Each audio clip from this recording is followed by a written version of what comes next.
Olá, meus amigos! Sejam todos muito bem-vindos a mais um vídeo no nosso canal da Física Completa. No vídeo de hoje nós iremos falar sobre cinemática escalar, a parte inicial da mecânica, os conceitos. Mas antes de nós prosseguir, moçadinha, não esqueça de dar o seu like, de compartilhar e comentar o nosso vídeo. O seu comentário é de suma importância para nós. Então, vamos lá!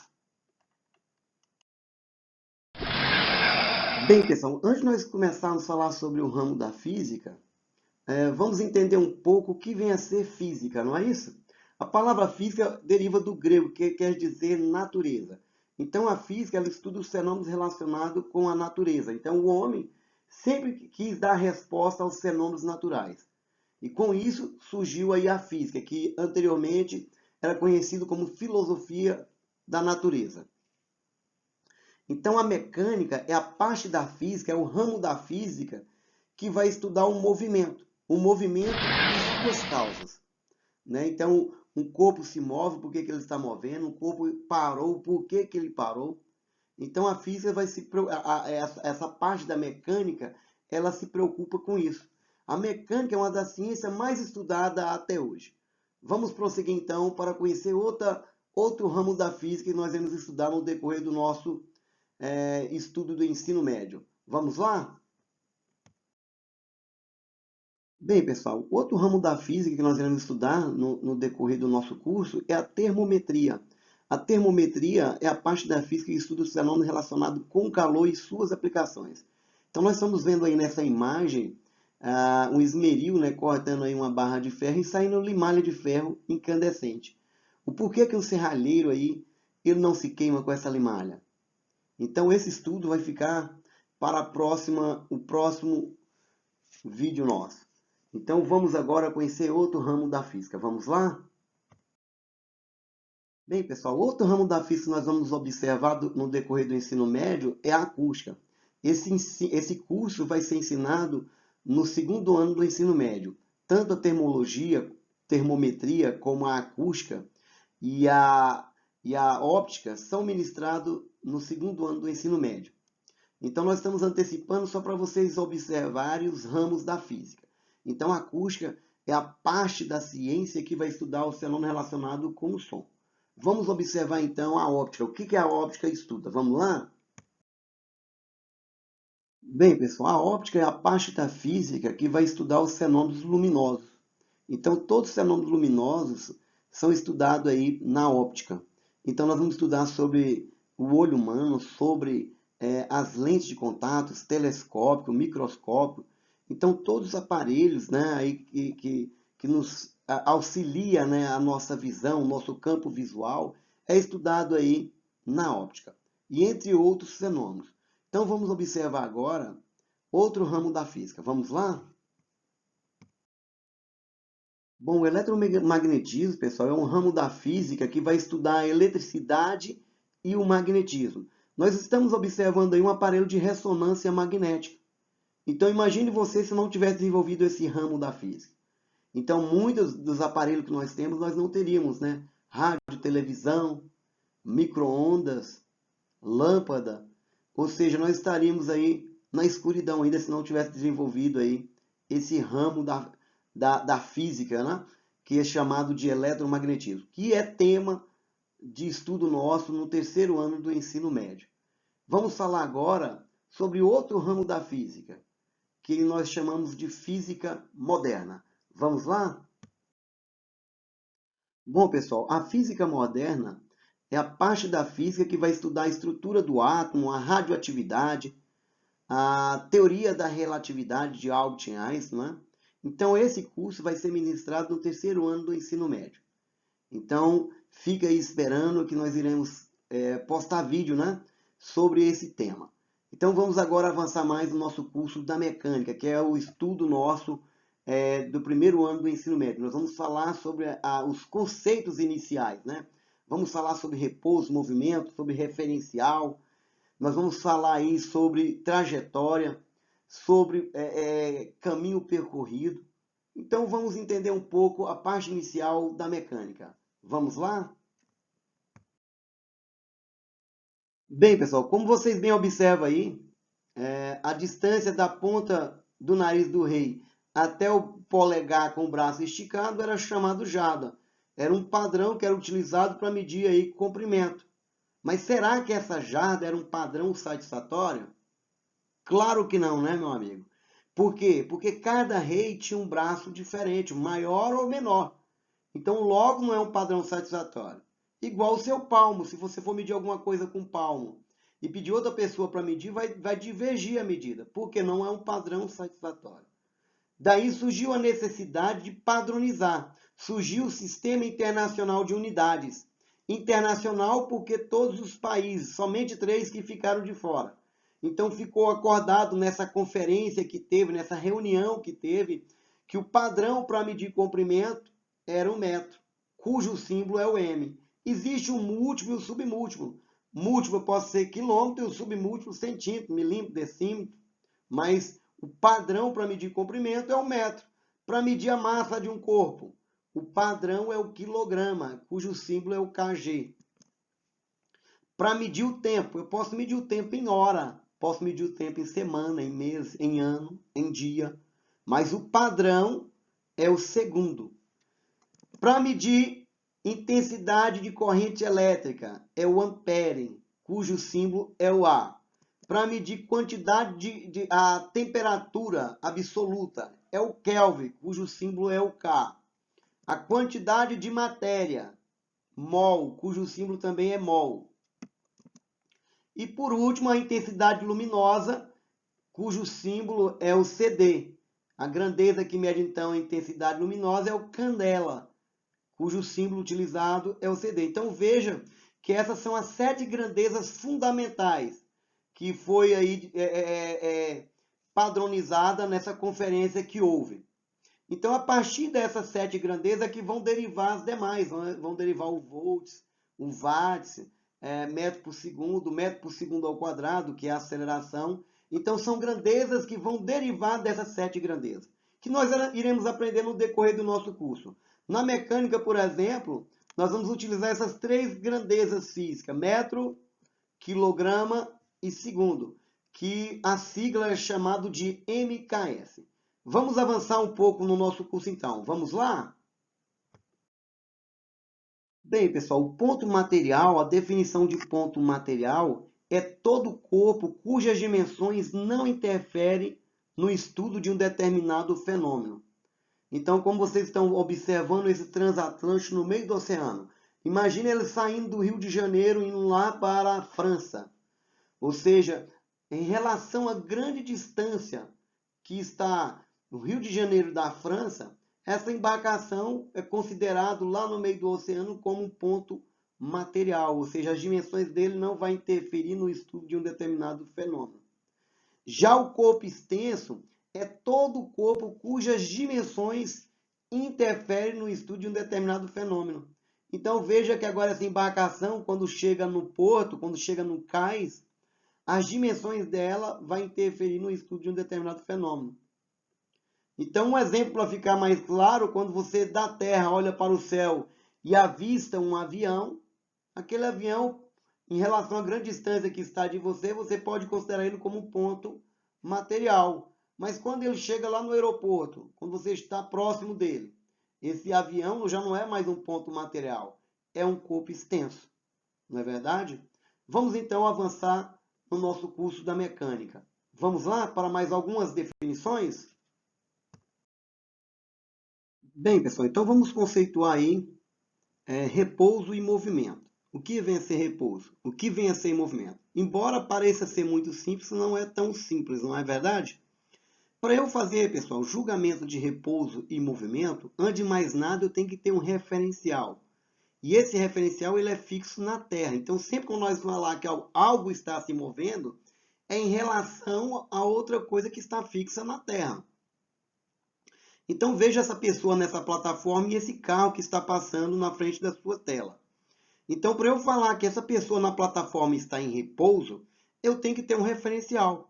Se eu não tiver um referencial, eu não consigo fazer julgamento. Então vamos colocar um referencial fixo na Terra, esse poste de iluminação. Então essa pessoa que está nessa plataforma, em relação ao poste fixo na Terra, ele está o quê? Em repouso. Ou seja, de acordo com que o tempo passa, a posição da pessoa é a mesma, não muda. Então, o repouso, quando eu faço o julgamento de repouso ou movimento, eu tenho que ter referencial. Então, eu afirmo que um corpo está em repouso quando a posição dela em relação a um referencial fixo na Terra não mudar na passagem do tempo. Agora, vamos lá para o motorista desse carro. Em relação ao poste, em relação à pessoa que está na plataforma, ela está em repouso ou em movimento? Ela está em movimento, muito bem. Em relação ao poste, em relação à pessoa, o motorista, o condutor desse veículo está em movimento, né? Porque de acordo com que o tempo passa, a posição desse automóvel, observa que ele ocupa uma nova posição na passagem do tempo, vai mudando a posição dele. Então, o que é movimento, então? O movimento, a definição de movimento, um corpo, então, estará em movimento quando a sua posição em relação a um referencial fixo na Terra mudar na passagem do tempo.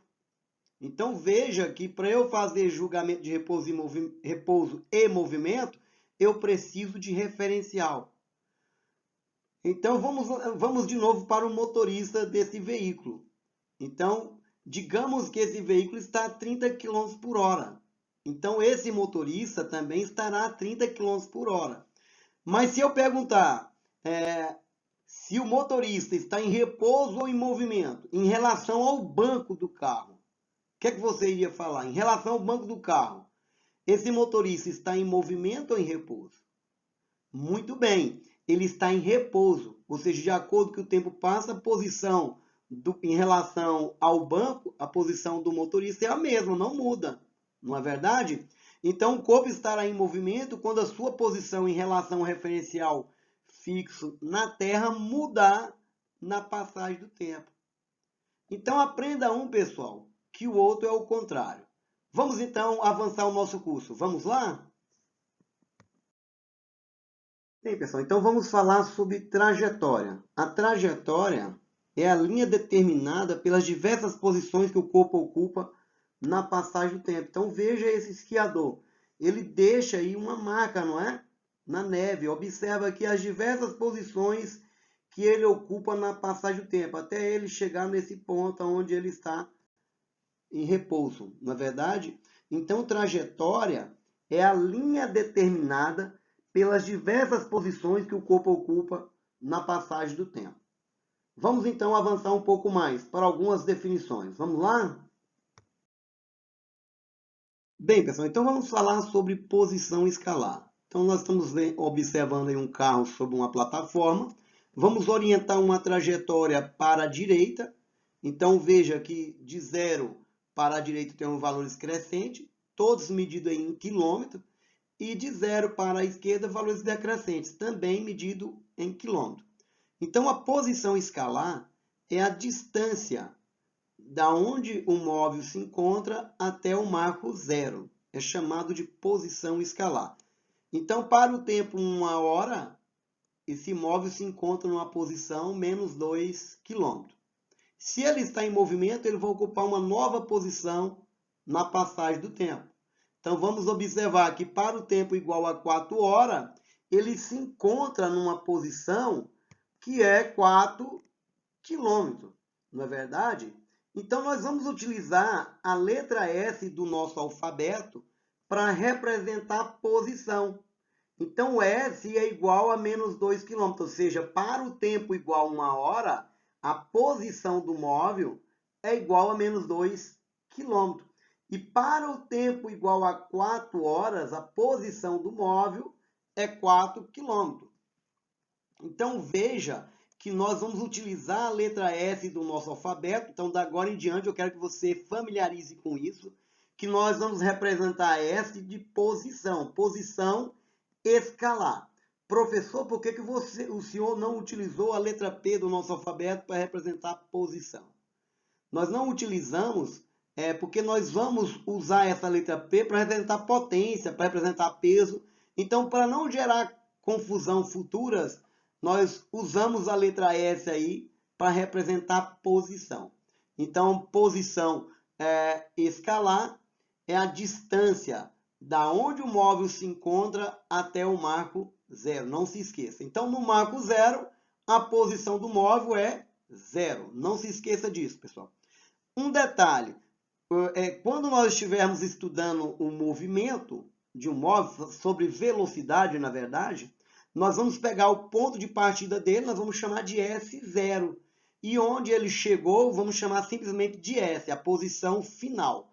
Então, mas isso não se preocupe, que nós vamos estudar no movimento uniforme. Quando nós estivermos falando sobre velocidade, nós vamos voltar nesse assunto. Então, por enquanto, eu quero só que você entenda que S representa para nós posição.